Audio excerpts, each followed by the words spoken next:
Haleluya. Benshi rero naho ngaho basubirira inyuma bagatangira gucika mwuka wera. Avuga ati binge ntago nabivamo pe, ibi sinabishobora.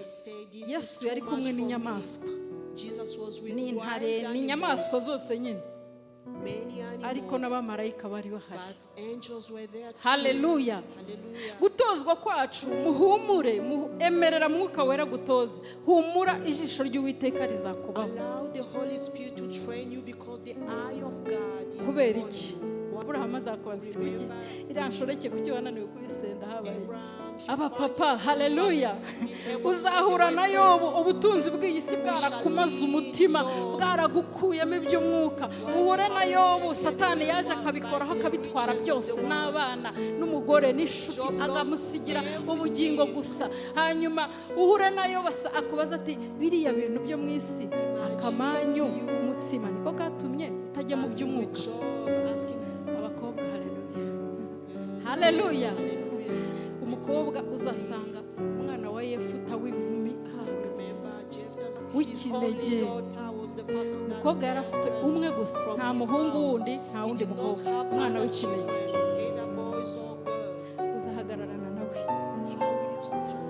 Wowe muri iyi si wirwa utaka, wirwa Imana ngo ndapfuye Mana, dore ngize imyaka iyi n'iyi sindashaka, kandi rwose dore imyaka irimo iransiga. Dore uko umukobwa wa Yefuta yabigenje. Yaramubwiye ngo papa, niba ari Uwiteka wabihigiye, mpigura njyewe, mpigura, kuko wabimuhigiye ugatsinda, njyewe ndemeye mpigura. Kandi kiramubwira ati ariko umpe akanya gato mbanze njye kuririra ubukumi bwawe, hanyuma ninza untambe umpigurire Uwiteka. Abasore uzagenda uhagararane na Yosefu. Yosefu nyirabuja yaramugerageje, yamurushaga amaboko, yari umuyobozi we, aramugerageza ngo baryamane. Yosefu aravuga ati sinshobora gukora icyaha gisa gutya. Ari nyirabuja, ntanengera afite. Ashatse kumufata ku ngufu, akuramo ikote ryari rimusigira ati wenda sigarane ishati, wenda niba ari n'ipantaro nayo isigarane, ariko ndakomeza gukiranuka kwanjye. Haleluya. Abasore uzahaba uhagararanye na Yosefu. Ndimo kukubaza ati niko wananiwe kuva mu busambanyi gute? Abasaza bari hano nibona nsigaje. Umusaza uri hano n'umukecuru akubwira ati dore warasenze, umva urashaje rwose, pansiyo yawe irageze, ruhuka. Basaza mwe, Simiyoni yabaye aho akibera mu rusengero asenga. Reka muvugane n'umukecuru witwa Ana. Uyu Ana yari umukecuru, yapfakaye afite imyaka 7. Umujene Mariya yarapfakara, yarataragira umwana. Hanyuma umugabo aramusiga. Ijambo ry'Imana rivuga ngo kuva icyo gihe apfakara, ntabyo kujya gushaka, ntabyo kujya ngo aba mu rusengero, aba umuhanuzikazi, aba mu rusengero ari umunyamasengesho. We n'uyu mupapa ukuze cyane.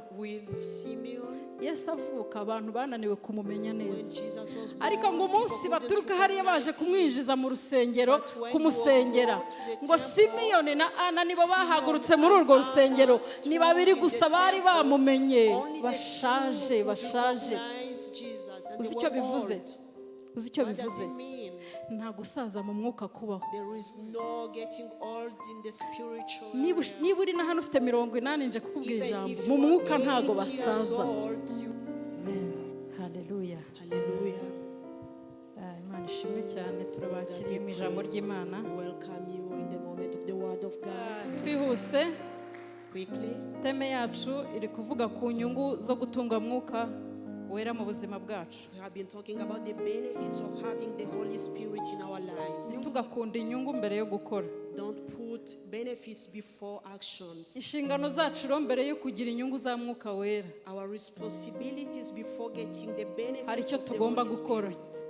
Icya mbere ni ugukizwa ukakira uwo mwuka. The first step is to be born again and receive that spirit. Umunsi ukizwa ni nabwo mwuka wera yaje. You receive the Holy Spirit the day you got. Icya kabiri ni kwemerera mwuka wera ko agukuraho agusanze. Allowing the Holy Spirit to shift akakujyana kugutoza. and move you in your training Ntabwo ari area. ukuhaguma ngo agutoreze aho ngaho You gusanze. do not remain where you met him. Kandi aho mvuga si aho utuye. It's not a physical Oya, place. ndavuga mu buryo bw'umwuka. I'm talking about the spiritual, Kuko mwuka wera ajya kuza twari mu bibi, twari mu byaha. because the Holy Spirit found us in sin. Kwemerera mwuka wera ngo ahandi hamvane unjyana aho wowe ushaka. You need to allow the Holy Spirit to take you where he wants Hanyuma you to be. tukagendana nawe ubuzima bwacu bwose. And you walk with him all Dutozwa our nawe. lives, being trained by Cya him. gatatu, Third, nubwo ari intambwe ariko harimo n'inyungu. it's a step but also a benefit. Intambwe yo gukorera Imana, Serving God, wuzuye imbaraga, being filled with the wuzuye power, gutsinda Satani. being filled with the strength Ibyo to bintu bibiri overcome the ndashaka ko devil. tubyumva twese. I want everyone to get Iyo this. wemereye mwuka wera ko mugendana akagutoza, When you have allowed the Holy Spirit to train havamo inyungu havamo ingaruka nziza. you, you get some benefits Iya from mbere, that. The first, wakira imbaraga zo gutsinda you Satani. receive the power to overcome the devil. Hanyuma ugakorera Imana neza. And then you also able to serve Vuga ngo God gukorera Imana rightly. neza. Say serving Niba God. nongeraho neza, ni neza nyine. If I add Hallelujah. well, it's well. Utaraciye muri urwo rugendo, If you haven't made this journey, ntago byoroshye gukorera Imana it's neza. very difficult to serve Abantu benshi God bajya bihutira properly. kujya gukorera Imana. Many people rush into serving Ariko God, ndagushishikarije wowe uri mu murimo w'Imana. but I encourage you Banzu who are nawe serving ushaka already, kuzawujyamo. Banzu urebe se waratojwe, wemereye mwuka wera kugutwara, kugutoza. first see if you have been trained, if you have allowed the Holy Spirit to be your coach. Hallelujah. Hallelujah. Ikindi navuze, mwuka wera wujujwe muri Yesu Kristo. I said also that the Holy Spirit Wa Musa that was abatizwa kuri filled with Yorodani. Jesus, the day he got baptized at Uwo the ni wo Jordan, mwuka wera natwe twujuje. it's the same Holy Spirit you Hallelujah. have been filled Ntabwo with. ari imyuka ibiri They itandukanye. are not two different Ni spirits. umwuka wera umwe uva ku Mana It's Data the wa same twese. Holy Spirit that comes to Twasomye have muri been filled Tito with. ibice bitatu umurongo wa 4 kugeza kwa 6. Handitse ngo iradukiza itabitewe n'imirimo yo gukiranuka twakoze, ahubwo kubw'imbabazi zayo idukirisha kuhagirwa, ariko kubyarwa bwa kabiri ko no gukizwa. Yaradukijije Yesu, aratwuhagira, adukuraho umwanda w'ibyaha, atwuhagiza amaraso ye. With his blood, Ariko abona ko bidahagije, harabura ikindi. but he thought that was not enough. Hallelujah. Hallelujah. Ngidukirisha no guhindurwa bashya n'umwuka wera. He renewed us with the Holy Spirit. Gukizwa rero no kuzuzwa umwuka wera birajyanye. Getting saved and being filled with the Holy Umurongo wa Spirit. 6 akavuga ngo uwo yahaye Yesu Kristo umukiza wacu kuducunshumuriramo cyane.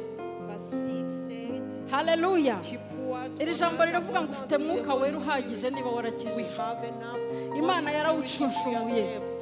Niba nshaka gusuka aya mazi, If I want to pour ningira some gutya water biraba ari on ugusuka bisanzwe. if I just pour Ariko it, ningira gutya it's biritwa different gucunshumura. from abundantly Hallelujah. pouring. Nicyo Kristo yadukoreye, yarawufashe mwuka uri muri we aracunshumura, dukomere Imana yacu amashyi.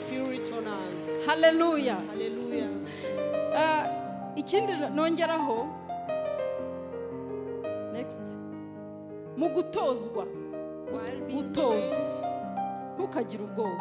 do not fear. Niba unatozwa ugeragezwa, uri mu bigeragezo, Even if in your Ntugatinye. coaching you're being tempted, do not fear. mwuka wera afite uburyo bwose, The Holy afite Spirit imbaraga has all zose, ways, all the afite power, ubushobozi bwose, all the capacities, afite n'ibikoresho byose all the tools yagukoresherezaho agutireninga, agutoza. to train you, Ibyo byose and all that abikora mu rukundo rw'Imana. He does it with the love Niyo of God, mpamvu niba hari n'ikigeragezo wanyuze murimo gutozwa, which is the reason if you have been tempted while trained, niba hari n'icyo ukirimo uyu munsi kubwo even if gutozwa, you're still going through Ntutinye. temptation, do not fear. ntutinye. Do not fear. Byose biba mu rukundo rw'Imana. All is surrounded by the Hallelujah. love of God. Harimo ababigeramo rero bagatinya, Sometimes God gets agatangira no kwitotombera Imana ngo ibise kandi bije afraid when gute. they are tempted and start complaining. Agatangira kubaza Imana ngo ntarakizwa, ngo ibi bintu sinabibonaga, ngo none ntangiye kubibona nkijijwe, ngo ibi ni ibiki mwari mwabumva babivuga. Never seen this before I got saved. Nyiri umupagani bino bintu ntibyambagaho. I didn't go through this when I was.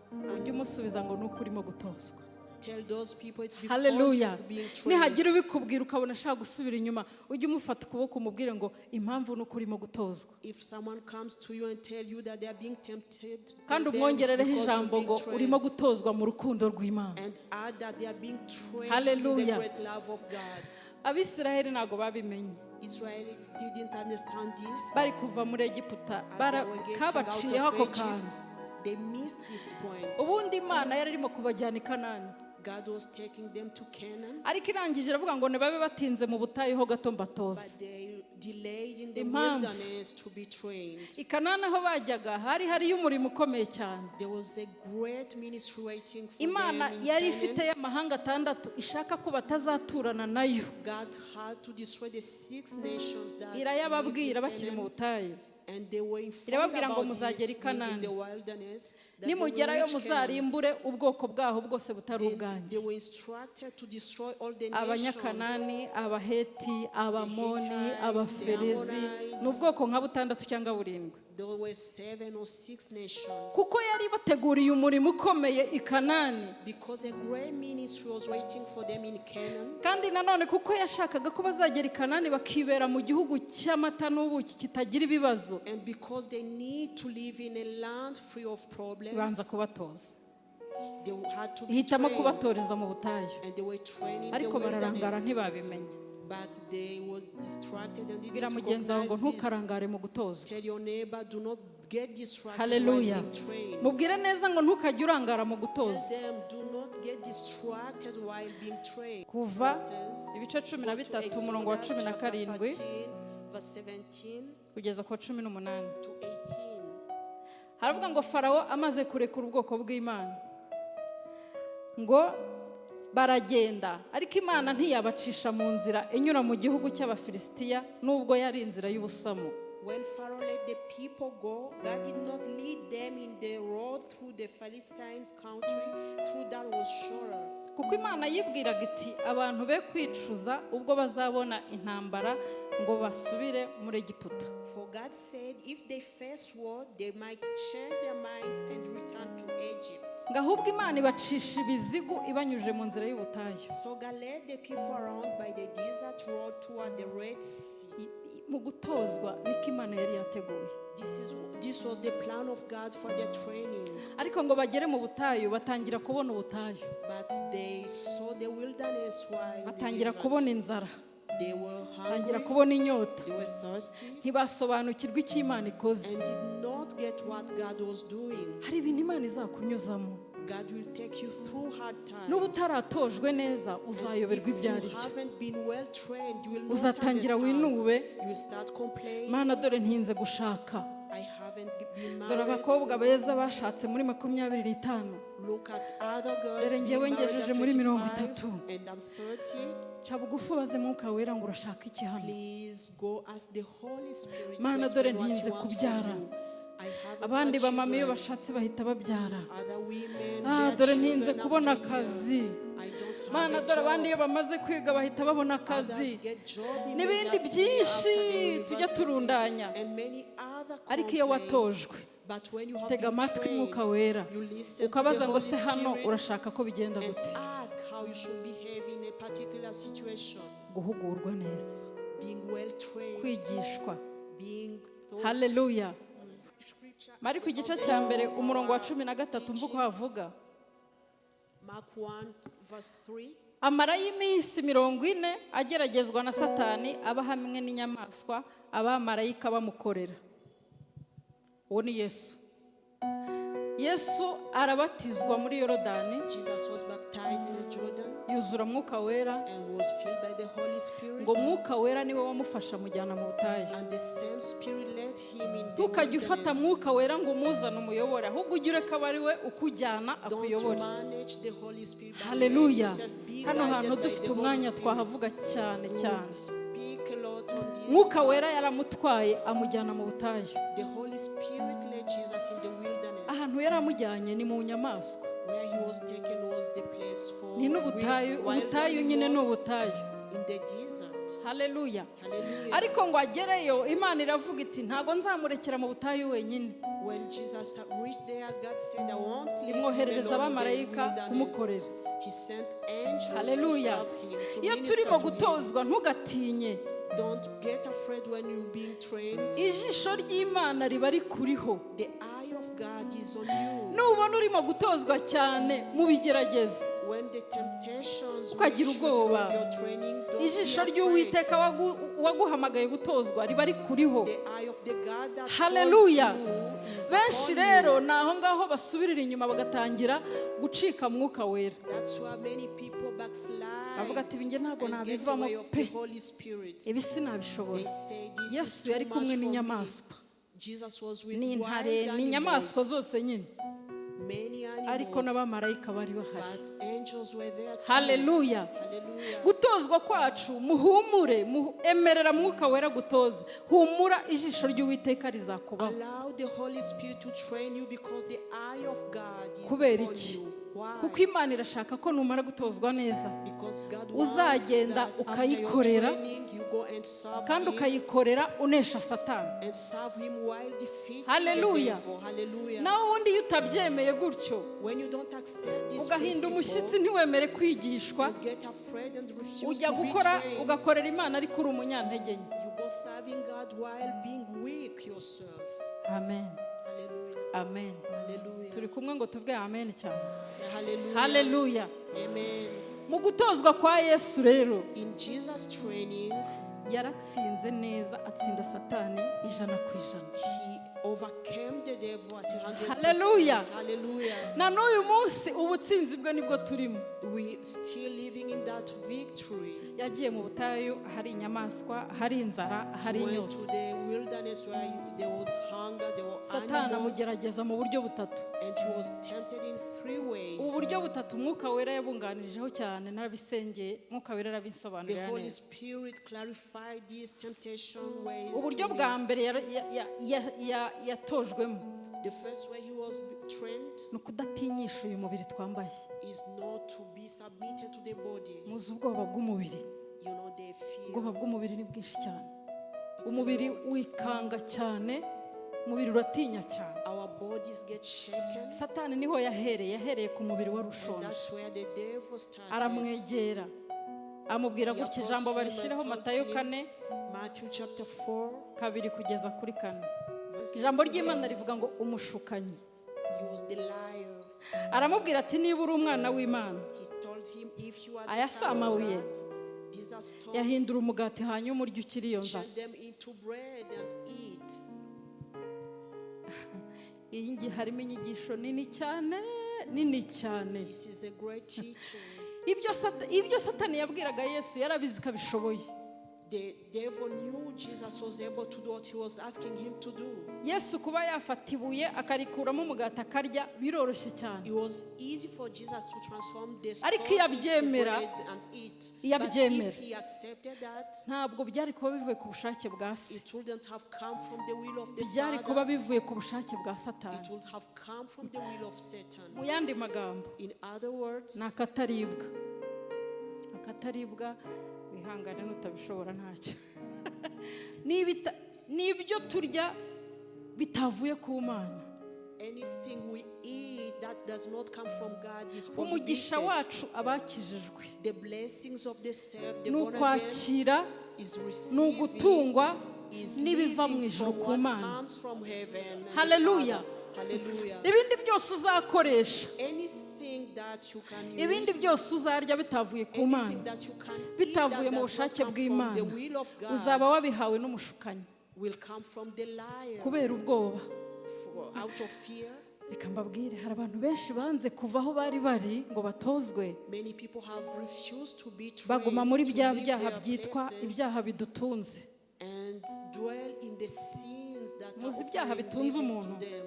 Do you know what are those Muzi sins? ibyaha byitwa ngo birantunze ntago nabirekura. You know the sin that we say they Uyu make us, bosi they offer us nintasambana nawe living. aka kazi sinzaba nkikabonye. You say if I don't go Icyaha into kigutunze. prostitution, I won't Mu get bucuruzi the bwanjye job. nintakoresha uburiganya nkacuruza neza ngasora neza ntago nzunguka. If Icyaha I pay the kigutunze. taxes, my business will not go forward. That is a sin. Ibyo nibyo biryo Satani yashakaga This is kugaburira the Yesu. kind of the food Satan wanted to offer to ibiryo Jesus. bishingiye ku irari ry'umubiri n'ubwoba The bw'umubiri. food that is based on the lust of the body. Ariko nkuzaniye inkuru nziza. But I have good news Niwemera for you. gutozwa, If you accept ukemera to be kumera nka trained, Yesu, if you accept uzabwira to be like Satani ijambo nk'iryo Jesus, Yesu yamubwiye. you'll be able to Yaramubwiye tell ngo Satan, haranditswe ngo umuntu ntabwo azatungwa n'umugati gusa, ngo ahubwo azatungwa n'amagambo meza aturuka mu kanwa k'Imana. Haleluya, haleluya. Ese hari ijambo ryiza ujya wumva ryaturutse mu kanwa k'Imana wararyumvise? Iyo urimo gutozwa uraryumva. Amen. Muri kwa gutozwa n'urukundo rw'Imana ujya wumva ijambo. Yesu ajya kwinjira mu butayu yari yumvise ijambo rivuye mu ijuru. Imana yivuze iravuga iti ni ukuri uyu ni umwana wanjye nkunda. Iryo warigenderaho inzara yashaka ikakurya ariko ntizakwica, kuko hari ijambo ryaturutse mu ijuru. Erega bya bindi ujya utinya ugakora icyaha, ubanza ari uko nta jwi wumvise ryavuye mu ijuru. Ubanza ari uko utatojwe, ariko abatsinzi bararyumvise. Haleluya. Ndabizi ko hano muri benshi mwumvise ijwi. Ndabizi ko no muri iki gitondo wasanga waryumvise. Ndabizi ko mu bibazo byose tugendamo tugenda twumva ijwi ry'Imana. Humura mwana wanjye, nzakurwanirira, ntacyo uzaba, uzarama. Indwara ikaza ugahita ubona igiye kuguhitana. Igihe ukiri kurwana n'umubiri, umubiri wagize ubwoba, ijwi rikaza. Umuntu ntazatungwa n'umugati gusa. Haleluya, haleluya. Kore kuri mugenzi wawe mubwira ngo shira ubwoba, umugati si udutunga wonyine. Shira ubwoba, shira ubwoba, shira ubwoba. Biriya biryo, iyi myambaro, ibi byose by'umubiri mubona si byo bizadutunga gusa. Niba ari byo ureberamo byonyine waba ufite akaga. Emera gutozwa. Ku bwa kabiri rero, Satani ahita abona ntanyuzwe. Afata Yesu ngo amujyana hejuru y'agasongero. He took Jesus to the pinnacle of the temple. Amen. Amen. Agasongero k'urusengero. The pinnacle of the temple. Ahandi amujyanye, He did not take him amujyanye ku anywhere rusengero. else. It was about the temple. Reka nkubwire, Let me tell you this. utegereje ko Satani azakugerageza hanze gusa y'ibyo wizera? Maybe you think the devil will tempt you out Satani of your azagusanga belief. no mu byo wizera. He will even attack you in Ku what you gasongero believe. k'urusengero ni muri bya bindi wizeye. The pinnacle of the temple is what you believe. Umwanzi ntazahatinya. The devil will not fear that. Umwanzi ntago azahatinya. He will not fear that area. N'ubu wicaye aho waje kumva ijambo ry'Imana, Even if you see that biroroshye ko gusanga akakongorera twe nkaba ndi hano nigisha utaraha. it's possible Uri that ahandi he can wagiye. whisper to you Kuko niba yaratinyutse Kristo, prohibit you from listening to the yagutinya gute, preaching. yantinya gute? How would he fear you if Dore uko yamubwiye rero, he afforded Jesus? He gatanu told him kugeza kuri this. gatandatu. Matthew 4, Umwanzi 5 to aramujyana, 6. amujyana mu murwa, amuhagarika ku gasongero k'urusengero. Then the devil took him Aramubwira to uti the niba uri holy umwana city w'Imana, and had him stand on the ijugunye highest hasi, point of the kuko temple. haranditswe ngo izagutegekera abamarayika bayo bakuramire mu maboko yawo ngo udakubita ikirenge If you are the hasi. son of God, he said, throw yourself down, for it's written. Ibyo bintu Satani yarabwiye Yesu yabishobora pe. Jesus was able to do all this. Yari kubishobora kumanuka. Sinzi agasongero k'urwo rusengero rw'i Yerusalemu I uko don't rwo know kari how the kameze, pinnacle was, ariko Yesu afite ubushobozi bwo gusimbuka akavaho. but Jesus had the power to jump from that Ariko iyo point. abikora But if he had ntabwo yari done kubikora that, bivuye mu ijuru, it wouldn't have come yari from the kubikora bitewe heaven. na Satani. He would have done that due to the Wizera Satan's iki muri iyi minsi ya confrontation. none? What do you believe in? Ibyo these wizera days? biva ku Mana. Do you believe in what comes from God? Mujya mwumva ubuyobe abantu bagiyemo. Do you hear what people have?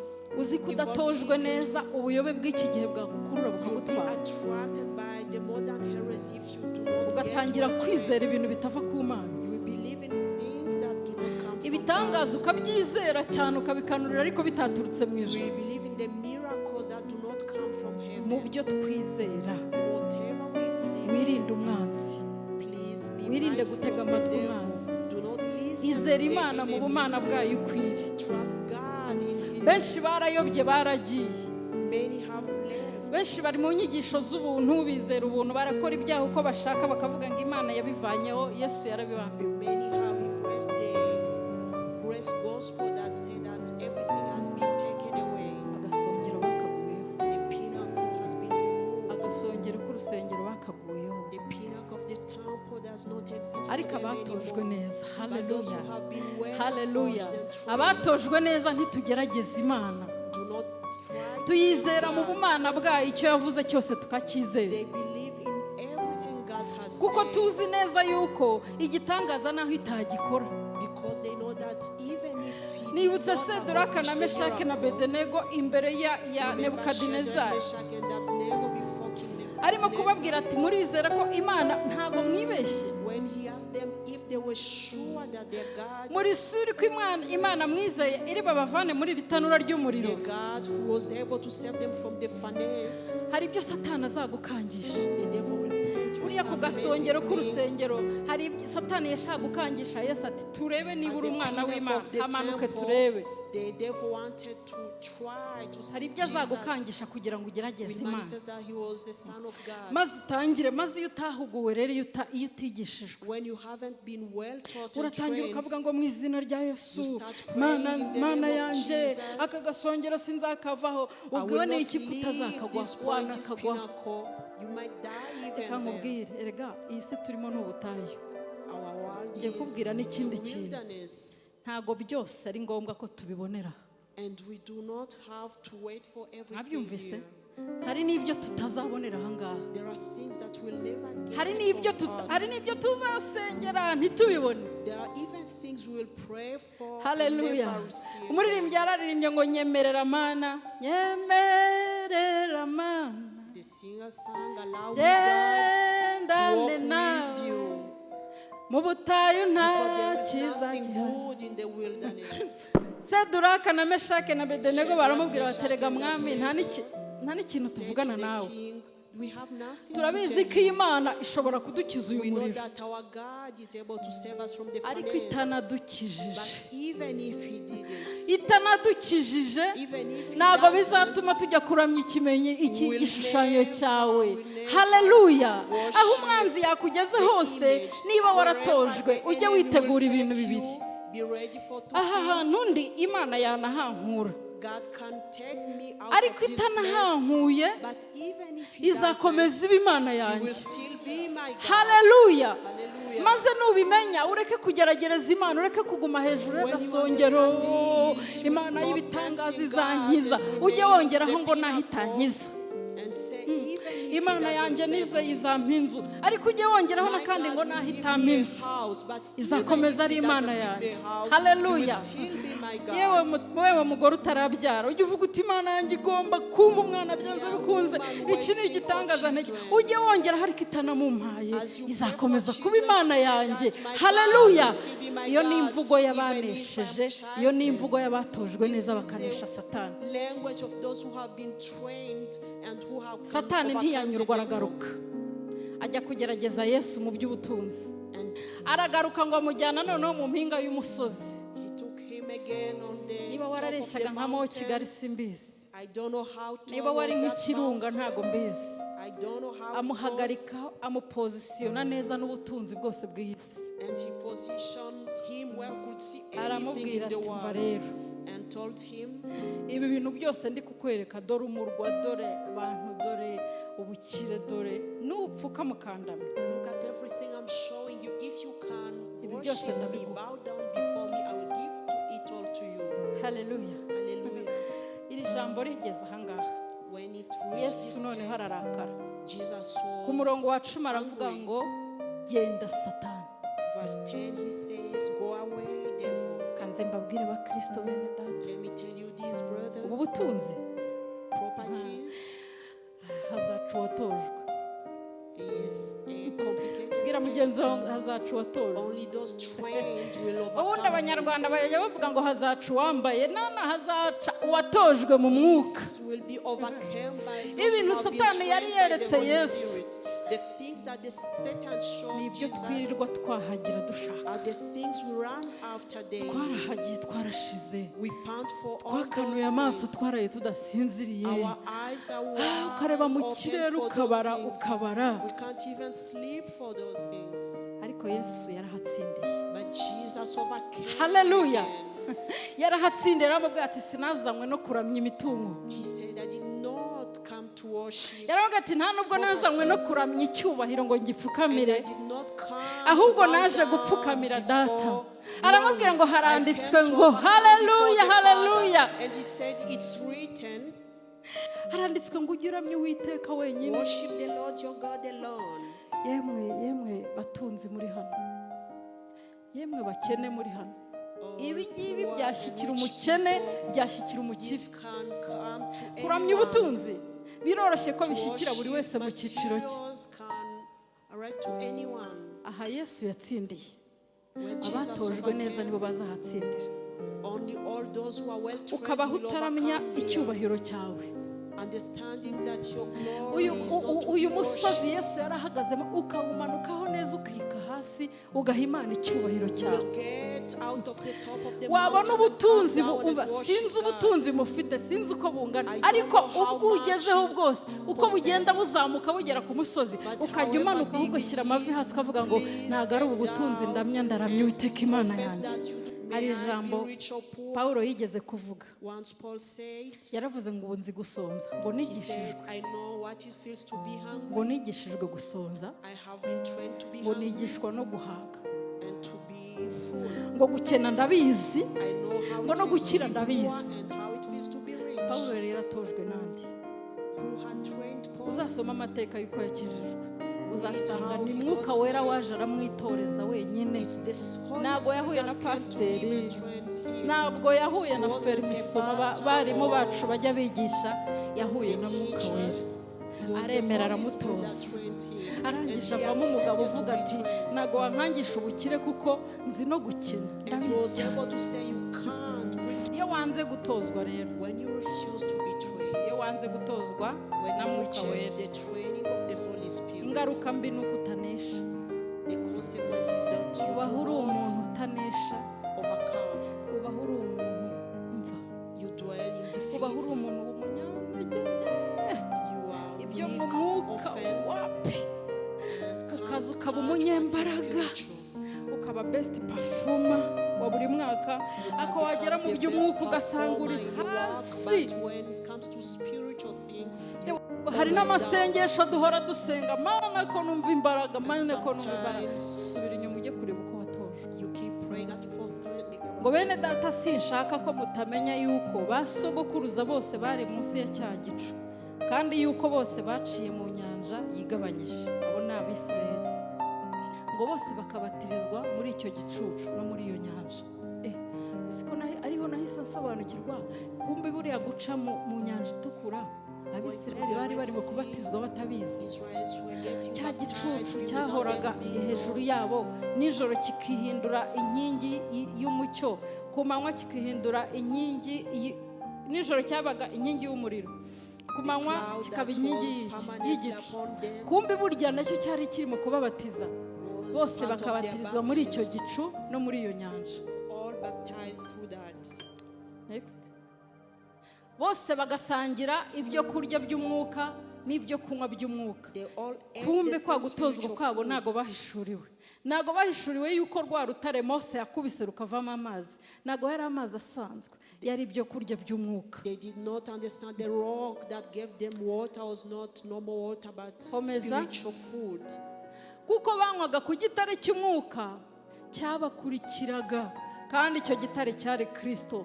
Abisirayeli mu butayu ntago bamenye ko cya gitare banywagaho yari Kristo, ntago bamenye ko ya manu baryaga ari Kristo wari uri kumwe nabo. Komeza. Ngo ariko abenshi muri bo Imana ntiyabashimye, nicyo cyatumye barimbukira mu butayu. Ab'imitima yinangiye, God was not pleased with most of them, which is the reason their bodies were scattered in the kuya wilderness. Yosuwa na Kalebu abagabo Imana yishimiraga. Haleluya. Hallelujah. nuko banywa ku gitare ntibamenye igitare banyoyeho, They drank from the rock, but did baragumya not bitotombera understand Imana this, ngo kept n'iyi Mana complaining, turayirambiwe. said we tired of the manna. Abenshi ntiyabashimye ngo ariko ibyo byababereyeho kugira ngo hariya ahantu hatinde uhasurinye uhandike. Ngo biriya bintu byabaye ku Bisirayeli mu butayu byababereyeho kugira ngo natwe bitubera kabarore. Now these things occurred as examples to keep us from Tutifuza ibibi nk'uko setting our hearts on Nk'uko evil things as they did. bo baratambutse barigendeye. They all gone. Bitubera kabarore bene data. But this should be an example to us. Reka uyu munsi bikubera kabarore. Let it be an example for you. Imbaraga zo ntago tujya kuzigura ku isoko. We do not buy the strength. Ndashima Kristo ko imbaraga dukeneye mu mwuka ntizigendwa n'amashuri twiga. The spiritual strength that not Utazi come from gusoma our no kwandika studies. yemeye gutozwa yazibona zikaba nyinshi akarusha You might uwize receive amashuri that menshi. power even if you haven't Ndashima gone to Kristo school. ko ibi tuvuga If you ntago accept ari to be iby'amaboko trained. n'inyama, oya The ni things ibya we're mwuka talking wera. about do not come from the flesh. Ngo hanyuma abo ngabo ngo byababayeho kugira ngo twebwe abo uyu munsi The things that tubera happened to them kabarore, was for us to be twemere gutozwa, knowledgeable, to accept twemere to be kumvira, trained, to twemere accept kujya to mu be murimo w'Imana careful twumviye. and serve God while mbabwire we aka are kantu. careful to His instructions. Kambabwira aka kantu, I want to tell you this. niba hari ikintu dukwiye kwitondera muri iki gihe If there is ni uguhagarara something we need to be neza mu careful bintu about, twizeye. it's about us to stand. Mwabyumvise mbisubiremo, niba hari ikintu dukwiriye guharanira ni uguhagarara neza mu bintu twizeye. Is to stand Ubu firm in what we tugoswe have believed n'isi yose in. itureba gutya. Because we are surrounded Ubu nureba by the ndi whole kwigisha world hano, observing us. ubu umuntu wo muri Amerika igihe hazaza kuri channel ya restoration azambona. I'm teaching you about when Shekina someone from the nimuhora US hano, ubu comes isi to our yose YouTube yije channel, kureba channel he will see irabareba. this and Dore akabarura icyo hear bivuga. what I'm saying. Umuntu asigaye agira gutya agafata ifoto Today you can take a picture, akayizuminga neza, hari agafureshe bashyiraho kagatunga ku muntu, yarangiza akayikohereza akakubaza ngo uyu nawe murasengana. someone can screenshot from our Nta muntu service urabibabaza. and send you someone and Nta ask muntu you n'umwe hano if barabibaza. he's a church member Akakubwira wazanyeretse umugabo w'uyu mugore, and ask you, can you show me the husband to this wazambabariye ukanyereka umugore w'uyu mugabo nkamureba. or the wife to this man? Akabarore, Because we are exposed. kabarore. We are exposed. Imana idufashe. May God Vuga ngo help Imana us. idufashe. May God help us. Isi yabaye umudugudu, ni nto cyane, ubu ngubu ni nto cyane. The world has Niyo become mpamvu a small dukwiriye village. kwitwararika. Abisirayeli bari bafungiranye mu butayu gusa ariho bari honyine. Ubu twebwe bwira mugenzi wawe ngo Not turi in ku the isi yose. wilderness, but we are now Ifoto exposed to the yiruka whole kurusha world. umurabyo, Pictures are inyigisho shared ziruka kurusha everywhere. umurabyo. The Kurya teachings byiruka are rero, the niko same way n'ibikorwa they byawe can be byirukanka. shared, the same Niko as ijambo your wavuze actions, ryirukanka. the same as the Niko words inyandiko that you wanditse say. yirukanka. Niko imyitwarire wagize muri iki gihe The irirukanka. same is your behavior. Ariko inkuru nziza, The good Yesu news yanesheje is Satani mu mubiri, ntawe uzadutegera mu Jesus mubiri. overcame Haleluya! the devil in Yesu the anesha flesh. Satani mu by'umwuka, agasongero k'urusengero tukamanuka aho duha Imana icyubahiro. Yesu anesha Satani mu by'ubugingo, irari n'ibyishimo n'ibinezaneza by'isi turabikira kubwo gutozwa neza. Haleluya! Abumva baratojwe neza. Haleluya! training, Kugira ngo tutazaba kabarori, so that we kugira ngo won't hatazagira expose, umuntu ukoherereza ifoto ngo akubaze ngo uyu muntu burya asengera. so that people do not doubt about you being a prayerful person. Wamubwira ngo ngo asengera iwacu, agashyiraho agashushanyo karira, ukavuga iwe yapfuye se, ukamubaza yapfuye, ati wapi uyu ndamuzi.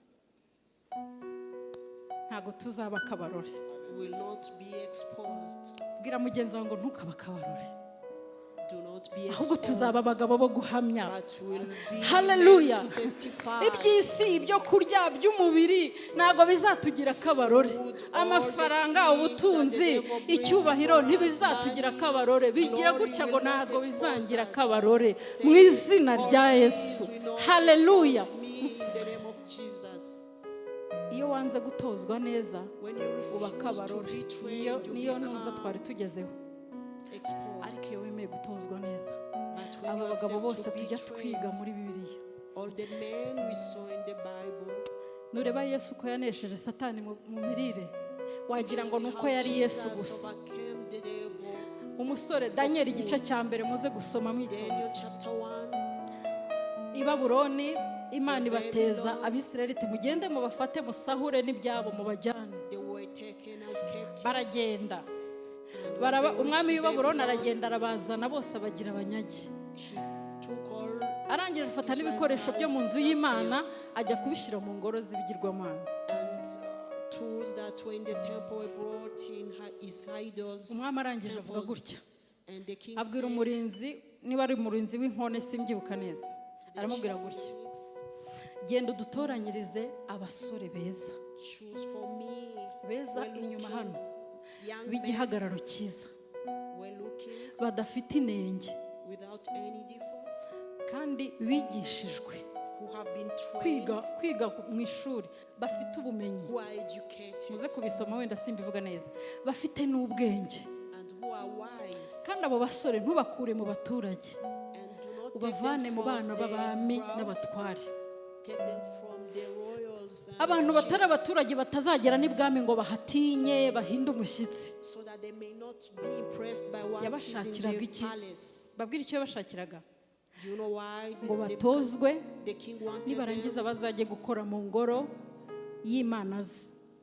He wanted them to be trained and go serve his gods. Kankubwire, ufite impamvu nyine yo gutozwa cyane mu mwuka, You have so many reasons kuko to be nutemera trained ko Imana spiritually. ikurokirita ikagutoza. Because if you do not Satani aza allow this, kurokirita. the devil will recruit Aba basore you. yari aje kurokiritamo ni abasore bari buzuye ijambo, These maze boys bagize were ibyago filled with the word, baza gufata Daniyeli na bagenzi be. and they were Umwami yari yatanze itegeko unfortunate gutya, to take Daniel aba and his basore companions, kuko mbashaka basa neza, babyibushye, buzuye, ntacyo babuze mu marangamutima, ntacyo babuze. the king Bajye wanted them barya to be ibyo well ku meza looking y'umwami, and stable. He banywe na wanted to vino even y'umwami. share his tables. Niba hari umusore with them. mwegeranye umumbariza uti wari kubireka? Ask your neighbor, would you have Ngo resisted maze to this? Daniyeli agambirira mu mutima we kutiyandurisha ibiryo by'ibwami. And Daniel decided, Hallelujah. committed Umusore in watojwe his mu mwuka heart to wuzuye not eat neza. the royal food. Ngo yegera wa murinzi arabwira ati wanyemerera nkagusaba. And then he asked Twebwe tuzajya turya ibishyimbo, if they could eat tunywe beans n'amazi. and drink water. Ku meza ateguyeho inyama z'amoko yose, ibiryo by'umwami murabyumva, ibinyobwa by'umwami murabyumva, bahitamo ibishyimbo They chose beans n'amazi. and water. Uri umusore uri hano, You are a young man here. nutemera gutozwa, If you do not accept to be ubwami trained, bw'umwijima bazakurokirita bakujyana. you'll be recruited by the kingdom of Shiduke darkness. warakijijwe, And you ariko realize mu rundi that you ruhande were urimo saved, gukorera Satani. but you serving the devil. Ariko ndavuze mu izina rya Yesu But I Kristo, declare in the abasore name of bacu Jesus, mutozwe, our muhagarare youth accept neza. to be trained Haleluya. and stand firm. Mutozwe muhagarare neza, uzamenye icyo baguhamagarira harya baguhamagaye mu kazi, uzagenzura ibyo bakugaburira. Kugaburira nturebe ibishyimbo gusa, urebe ibyo bakwigisha, urebe akazi urimo gukora, Think ugenzure, about your job urangize and uhitemo teachings that ibitakwanduza you're receiving, umutima wawe. and you will see what can defile you. Amen. Amen. Inyungu zo gutozwa no gukorera Imana The benefits of ni being nyinshi pe, trained to ni serve nyinshi God. cyane, ntabwo nanazirangiza. There are so many, and I can't exhaust them. Ni nyinshi. There are so many. Inyungu ya mbere, The first of Imana all, iraguproteje. God protects you. Amen. Amen. Imana iraguproteja, irakurinda. God protects you. And Ijambo ryo muri Zakariya niryo ryonyine dusoma ibice 2 umurongo wa 13, 12 kosora 12. avuga gutya: kuko Uwiteka Nyiringabo avuze ngo yantumye kumuhesha icyubahiro mu mahanga y'ababanyaga, ngo kuko ubakoraho abakoze mu mboni y'ijisho rye. Haleluya. The Lord will in Niwemera gutozwa neza ugakorera Imana neza, if you accept to be trained and serve God umuntu properly, uzagutunga urutoki gutya, whoever touches you, nujya umureba nushaka ujya umwihorera, do not azaba even arutunze mu respond mboni to them, y'ijisho because ry'Imana. they will have attacked God. Kuko ukorera Imana neza, Because you serve kuko God, wumvira umwuka w'Imana, because you listen to His ikizajya Spirit, kugukoraho gutya si wowe whatever kizaba attacks gikoraho, you will not be kizaba attacking kirimo you gutunga actually. mu mboni It y'ijisho will be ry'Uwiteka facing ukorera. God, the God you Niyo serve. mpamvu Farawo yahagurukanye n'ingabo ze ngo bakurikiye This Abisiraheli. is why when Bageze Pharaoh ku stood nyanja, his ngo hand to Abisiraheli attack babona ko Israel, babegereye bicitse, and when ngo maze Israel Imana felt imanura ijisho ryayo mu were ijuru. closer, Ujya utekereza ririya jisho, ngo irareba ngo yitegereza ingabo z'Abanyegiputa. God looked at the Ijambo ry'Imana Egyptian riravuga ngo army, bahita bacikamo igikuba ako kanya. and they were Uko niko afraid. Imana ijya igenzereza This is abayikorera how God neza does for iyo those hari who serve ikibateye. them when they are Haleluya. attacked. Matayo wa mbere ibice 4:3 Timothy, aravuga ngo chapter gutozwa k'uyu 4, mubiri verse 3, kumara igihe gito, ni uko igihe gito, ngo ariko kwitoza mu buryo bw'umwuka ngo bifite umumaro muri iki gihe cya none, ngo no mu kindi gihe kizaza. Haleluya. Inyungu yacu y'iby'umwuka ni iby'uyu munsi, ubu nyine ni iby'ikindi gihe. Inyungu habiri niko Yesu yabwiye Petero, amubajije ati twasize ibyacu turagukurikira, abagore bacu twarabasize, imitungo yacu twarayisize, none bizagenda gute? Yesu aramubwira ngo ibyo mwasize byose bizakubwa inshuro 100. Haleluya. Ngo kandi nitugera no mu ijuru ubugingo buhoraho burabategereje. Haleluya. Inyungu ni nyinshi we, inyungu ni nyinshi, ariko bufasha izo basi Imana izakurinda nk'urinda imboni y'ijisho rye.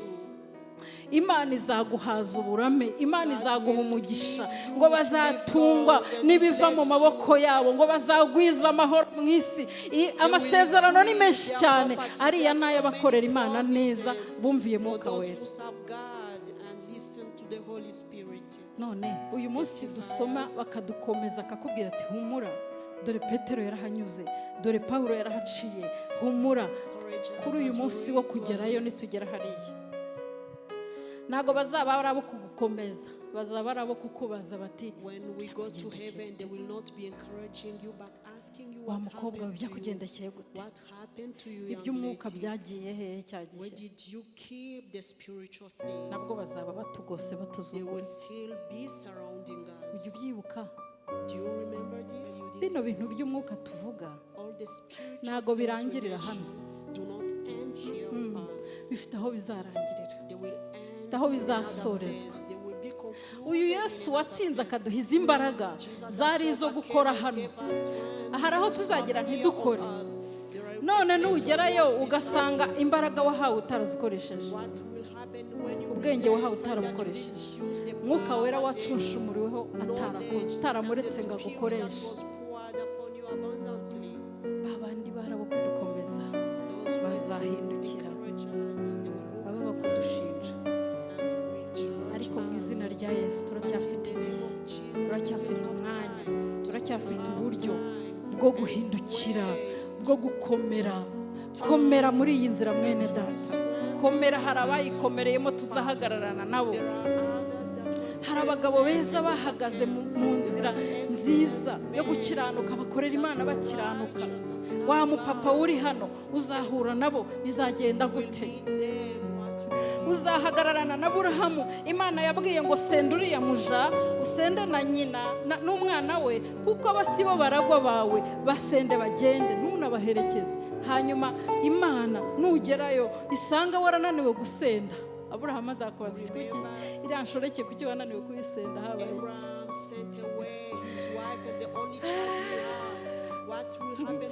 Aba papa, haleluya, uzahura na Yobu ubutunzi bw'iyi si bwarakumaze umutima, bwaragukuyemo iby'umwuka. Uhure na Yobu Satani yaje akabikoraho akabitwara byose, n'abana n'umugore n'inshuti, agamusigira ubugingo gusa. Hanyuma uhure na Yobu akubaza ati biriya bintu byo mu isi akamanyu k'umutsima niko gatumye utajya mu by'umwuka. Ngire n'abakobwa, haleluya, haleluya. Umva, mureke two kuvuza induru muri iyi si. Umukobwa uzasanga umwana wa Yefuta w'inkumi ahahagaze. Dore ukuntu byamugendekeye. Yefuta yagiye kurwana n'Abamoni bari barazengereje Abisirayeli. Agiye kuko byari bikomeye, arapfukama higira Uwiteka, aramubwira ati Uwiteka, ngiye kuri uru rugamba, nunkiza mwagaruka amahoro. Dore icyo nguhigiye, ikintu kizasohoka mu muryango w'iwanjye, icyo ari cyo cyose nzakigutura. Aragenda arabatsinda arabakubita. Agarutse agihinguka ku marembo hasohoka umukobwa we w'ikinege. Umukobwa yari afite umwe gusa, nta muhungu wundi, nta wundi mukobwa, umwana w'ikinege. Uzahagararana nawe. Wowe muri iyi si wirwa utaka, wirwa Imana ngo ndapfuye Mana, dore ngize imyaka iyi n'iyi sindashaka, kandi rwose dore imyaka irimo iransiga. Dore uko umukobwa wa Yefuta yabigenje, ngo Yefuta yahise yikuramo imyambaro y'urugamba arayishanyagura yikubita hasi, hanyuma araboroga. Umwana we araza aramubwira, papa biwayikize, ugenze gute se? Papa wamubwira amakuru, amubwira ati mwana wanjye, dore njya kujya ku rugamba, dore ni gutya nahize Uwiteka, none ni wowe usohotse. Mva umukobwa we ukamushije, yaramubwiye ngo papa, niba ari Uwiteka wabihigiye, mpigura njyewe, mpigura. Haleluya, kuko wabimuhigiye ugatsinda, njyewe ndemeye mpigura. Nanjye arambwira ati ariko umpe akanya gato mbanze njye kuririra ubukumi bwanjye, hanyuma ninza untambe umpigurire Uwiteka. Bakobwa, uzahura n'umwana wa Yefuta. Haleluya.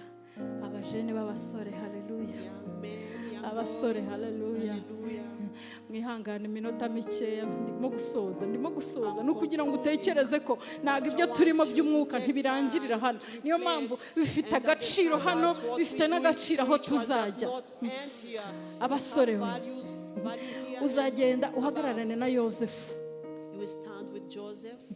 Yosefu nyirabuja yaramugerageje, yamurushaga amaboko, yari umuyobozi we, aramugerageza ngo baryamane. Yosefu aravuga ati sinshobora gukora icyaha gisa gutya, ari nyirabuja. Hano ngera afite ashatse kumufata ku ngufu, akuramo ikote ryari musigira ati wenda sigarane ishati, wenda niba ari n'ipantaro nayo isigarane, ariko ndakomeza gukiranuka kwanjye. Haleluya. Abasore, uzahaba uhagararanye na Yosefu. Ndimo kukubaza ati niko wananiwe kuva mu busambanyi gute? Irari ryarakunaniye pe, mu by'umwuka urabikerenza, ugumana icyaha. Wananiwe kwiyambura, wananiwe gukuramo ishati yawe. Bino bintu ntabwo nabiteguye, mureke mbivuge mbirangize. Haleluya. Turacyari kumwe, mwarambiwe, muracyakunze. Haleluya. Abasaza bari hano nibo nari nsigaje. Umusaza uri hano n'umukecuru. Ubisi turimo ya none irwanya iby'umwuka, tangira kugira 50. Byamungukare yavuze ngo se ngo namwe ba 50 60 ngo murashaje. Numva aranshekeje. Burya basigaye batangira gusaza kuri 45. Akubwira ati dore warasenze, urashaje rwose, pansiyo yawe irageze, ruhuka. Basaza mwe mugira gutya ngo haleluya, haleluya. Hari imbaraga zikorana n'abasaza n'abakecuru iyo bemeye gutozwa. Umusaza witwa Simiyoni n'umusaza, reka mbanze mvuga kuri Simiyoni wenda wenyine. Simiyoni yabaye aho akibera mu rusengero asenga, reka muvugane n'umukecuru witwa Ana. Uyu Ana yari umukecuru, yapfakaye afite imyaka 7. Umujene Mariya yarapfakara, yarataragira umwana. Hanyuma umugabo aramusiga. Ijambo ry'Imana rivuga ngo kuva icyo gihe apfakara, ntabyo kujya gushaka, ntabyo kujya ngo aba mu rusengero, aba umuhanuzikazi, aba mu rusengero ari umunyamasengesho. We n'uyu mupapa ukuze cyane, Yesu avuka abantu bananiwe kumumenya neza, ariko ngo umunsi baturuka hariya baje kumwinjiza mu rusengero kumusengera, ngo Simiyoni na Ana nibo bahagurutse muri urwo rusengero. Ni babiri gusa bari bamumenye, bashaje. Uzi icyo bivuze? Nta gusaza mu mwuka kubaho. Niba uri na hano ufite 80 nje kukubwira ijambo, mu mwuka ntago basaza. Nta myaka yo mu mwuka ibaho. Karibu niwe wavuze agize 80. Aravuga tuzi ko cya gihe ndwana urugamba mfite 40. N'uyu munsi mfite 80 nkaba numva ngifite za mbaraga zo muri 40. Ntago zari iz'umubiri yavugaga, zari iz'umwuka. Haleluya. Abasaza n'abakecuru mwisaza mu mwuka, ibyo gukora biracyahari. Bantu iteraniro ringana nka gutya cyangwa se riruta, babona Simiyoni wenyine na Ana nibo bonyine. Simiyoni araza aterura Yesu, aranezerwa ngo yuzure umwuka wera, ngo aravuga ngo Mana yanjye ndagushimye ngo kuko mbonye agakiza k'Abisiraheli ngo karasohoye ndakabonye, ngo nushaka unsezerere nigendere. Haleluya. Ni ukuvuga ngo icyo yashakaga ni iki? Yahoraga asenga, yahoraga yinginga, ategereje agakiza k'Abisiraheli. Musaza uri hano, mukecuru uri hano, ujye utegereza iki? Imana ibahe umugisha. Pasiteri naze.